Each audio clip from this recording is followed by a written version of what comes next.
$2,000 a year for a family of 4. Almost half of them are children. So when things get tough, that's something that I remember. We're responsible for serving children. With the Affordable Care Act, centers like Cherry Health doubled in size, providing access to health care to many more individuals across the country. More than ever, it's important that we know that our work will continue and that stable and adequate funding will be reserved for community health centers. Now, I've been a proud Cherry Health team member for the last 15 years. Along the way, I've been inspired by so many patients, so many providers, so many communities where we've been able to provide excellent services. In fact, the ability for our providers to be able to offer quality care in the communities we serve is vital. Programs that allow physicians and dentists and other providers to practice in underserved communities is vital to what we do. In my time with the organization, I've learned one thing. Healthcare isn't just about health, though that's absolutely essential, and we're proud of the high quality care we provide. I'm proud to say that health centers offer so much more. We offer a healthcare home, a place where our patients feel like they belong, a place where they feel welcome, a place that they feel is their place, a place where they know that during their highest and lowest moments, they're never alone.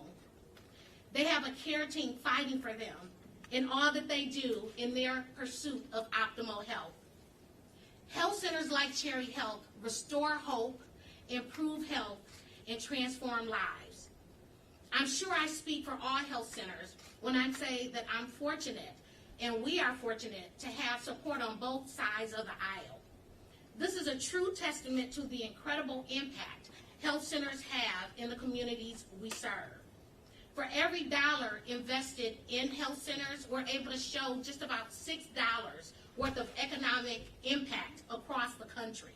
Talk about a return on investment. With that being said, we appreciate the long-term support Vice President Biden has shown to community health centers across the United States in his mission to improve the health and well-being of those we serve, regardless of their socioeconomic standing. The Vice President's desire to share, learn, and connect today is a great step in illuminating the great work happening at Cherry Health and at community health centers across the United States. I'm grateful, too, for Governor Whitmer, who has done a great job protecting Medicaid for centers like ours across the state. I'll let her tell you more. I'm honored to invite Governor Gretchen Whitmer to the podium. Thank you. All right, good morning. Tasha, thank you so much. CEO of Cherry Health, we're so fortunate to have provisioning of healthcare services like the quality with the dignity to the population that is served here, and we are proud of it. And thank you for opening up your doors and hosting us.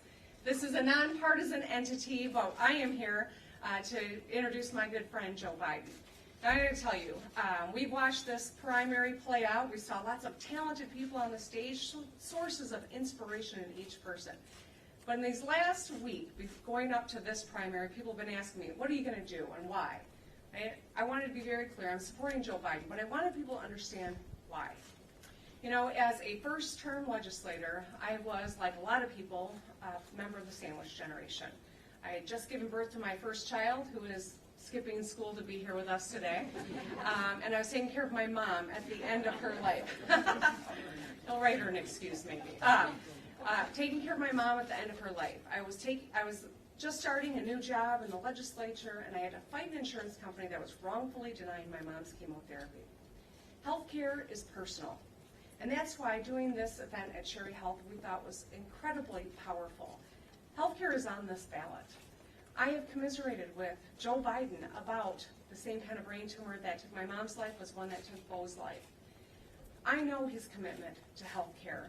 Thanks to the Obama-Biden administration, we were able to extend healthcare to almost 700,000 Michiganders. many of whom saw a doctor for the very first time because of that work.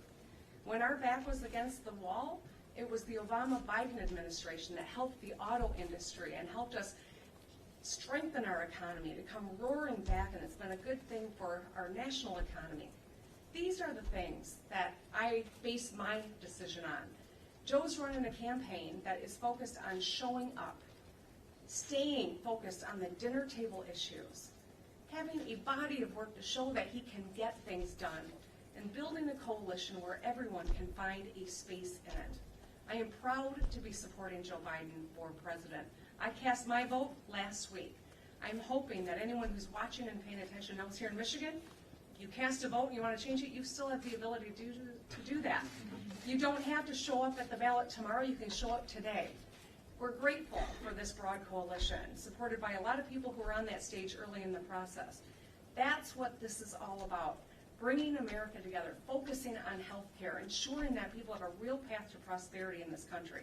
And that's why I am pleased to be hosting and introducing my good friend, Joe Biden. I know Joe, and more importantly, Joe knows and cares about Michigan, and that's what this is all about. Welcome, Mr. Vice President. Glad you're here. Folks, it's great to be here in Grand Rapids. You know, I want to thank you, and I tell you, Tasha, you've done an incredible job, and all those associated. I want to thank the docs, the nurses. By the way, docs let you live, nurses make you want to live. And by that I mean, it's all about hope. My dad used to have an expression. He'd say, you know, it's all about dignity. Everyone's entitled to be treated with dignity. And that's what you do here. Yeah, Tasha, for your leadership at Cherry Health and welcoming us today, I want to thank you, and I want to thank the governor because she has protected and advanced health care in this state of Michigan. You know, Gov, as I remember, you were the one who, when you were in the Senate, secured Obamacare, Medicaid expansion to over 680,000 folks here in this state. And it was Gretchen Whitmer who stopped Rick Schneider and Donald Trump from adding a work requirement to Medicaid. And, you know, Governor, under my administration, you're going to have a partner in the White House who is never, never, never going to undermine Medicaid. As a matter of fact, community health centers like this one are more than just a source, as I said, of medical treatment. They're a source of dignity. You know, imagine having been a significant consumer of health care. I can't fathom what it must be like to turn and look at your child and know they have a serious problem and know there's nothing you can do about it. Have a child with a pre-existing condition and know that there's nothing I can do to help. Or just being able to be in a position where you walk into a place that is thought to be initially that, well, I can't afford to go to a regular place, quote unquote. Well, this is one of the finest health centers in the country. I've been to a lot of them. Every state I go into, I go to. I visit them.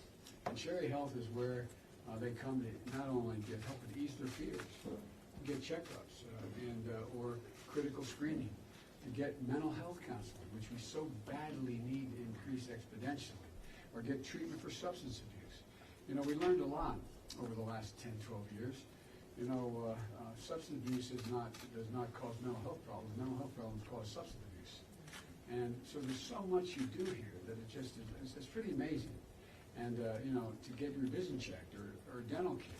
You know, this is essential. And how many people, I don't know if any of you go back to your old neighborhoods and think of the times where in my case, or your mother or father had to lay off you being able to go to the dentist, but you had a cracked tooth, or you had something that, but it relates to the whole idea of a person's dignity. And, you know, places like this are essential to the life of the community as a whole. It's not just merely taking care of the health, it's about raising up the notion of who we are, what the neighborhood's like, who the people are. And nationwide health centers like this and a number one source of care for underserved communities all across America. And it didn't always make the headlines, but the expansion, as I graciously pointed out, the expansion of community health centers was one of Obamacare's crowning achievements. You know, in 8 years, we managed to double the number of facilities nationwide. And in Michigan, Obamacare helped reduce the uninsured population by nearly 55%. 4.4 million Michiganders living with pre-existing conditions no longer had to be denied coverage. They were able to get it. And you can truly measure, in my view, you can truly measure the ripple effects of progress it's having on people's lives or in Michigan community by just looking around. I don't know if the press has a chance to view this facility, go through this facility. This is a first-rate facility. No one comes in here with their head bowed. They come in here with their head raised. And I don't know, maybe, I suspect you all understand, the press as well as everybody else, what it means to be able to walk in to a place to get help for you or your child or a family member and not have to put your head down. To walk in with your head up, being proud. You know, it sees so much pain in so many ways. And I was proud, very proud to work with President Obama to get Obamacare done in the first place. And I'm going to stand firm against anyone who tries to tear down the progress and start all over again. Now, Senator Sanders is a good man. He's Medicare for All push would be a long and expensive slog if it can get done at all. And the patients in Cherry Hill, they can't afford to wait for a revolution. They're looking for results in their families and for themselves today, immediately, not tomorrow. And it doesn't mean standing still. It means offering every single American a Medicare-like public option. That's what I do. I restore Obamacare, all the cuts, and add a public option, a Medicare-like option for those who want it. And those who can't afford it automatically would be enrolled. And this plan can actually pass through Congress. And make no mistake about it, result in the most progressive comprehensive health care system in American history. And when it passes, we double our investments. This is not hyperbole. We double our investments in community health centers like this one. Double it. We double the mental health and substance abuse disorder services. We double resources for telehealth nationwide. Less of a consequence in a town as big as this one, but I've been to rural health centers where they have no time to get to a major facility. And telehealth makes a big, big difference. And look, the bottom line is this. Well, this election is about getting rid of Donald Trump. It's also about seeking and seizing the opportunities that have been made available and the next step forward in healthcare. I'm not running to destroy Obamacare, the signature legislative achievement of our administration, and start from scratch and wait for something, hope something will pass. I'm running to protect the progress we fought for, progress that lives and breathes here at Cherry Health. I'm anxious to, as you can tell, I'm anxious to be through and see the rest of the facility. I'm running to strengthen it and get to universal coverage quickly and effectively. I look forward to working with Governor Whitmer and leaders like Governor Whitmer, not many quite like her. But, no, I really mean it. No, it is. It's incredible. I really mean it. To make healthcare system, it should be a reflection of what we say we value. Americans say they value decency, fairness, honesty, leaving nobody behind, giving everyone a shot in every community, everyone. And that's what this is about, American values. And I know that sounds a little corny maybe, but it really, truly is. We say we value folks, and how can you in fact say you truly value folks and you really care about them when they don't have an access to basic fundamental health care all across America? When we pass the extension to Obamacare, God willing, you're going to see the most significant increase in availability of health care that ever occurred in this country. You're going to see every American be put in a position where their pride is restored. As I said, there's nothing. I keep thinking of my dad. I remember we lived in a 3-bedroom split-level home, and Preston's heard me say this before, but it's real, with 4 kids and a grandpa. And the walls were thin. I remember one day asking Mom why Dad was so upset. You could hear him literally tussling in bed, wondering, not going to sleep. And she said, because he just lost his health care. We lost health care. How many people around this country are worried now, that they'll wake up tomorrow morning and not have the coverage, or look at their husband or wife lying in bed and say, what happens if I get cancer, or she gets breast cancer? What happens? What happens to us? What happens if I can't get my child's teeth fixed and being made fun of at school? What happens? These are basic fundamental things that matter. You guys, you're changing lives. You're changing lives. most of all, you give people hope. Just want to thank you all. I know the governor has another appointment she has to make. I want to thank you all. I'm anxious to have a tour, but thank you, God bless you, and thank God protect our troops. Mr. Vice President, can you just weigh in on coronavirus? Thank you all. Thank you. I'll be happy to talk that later. I'm going to go on that. Because it's obviously something that voters are very concerned about right now, sir. Again, thank you all. I recognize this one. I apologize. No, you are fine. All right, going this way? Hey, guys.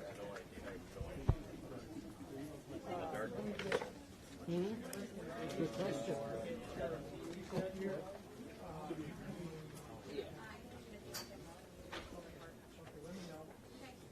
Everyone else here, guys, Claire will tell you when you can leave. We need to stay in this enclosed space here or there, but we need to move you pretty quickly at some point because again, it's a working health facility, so we have some guidelines out here.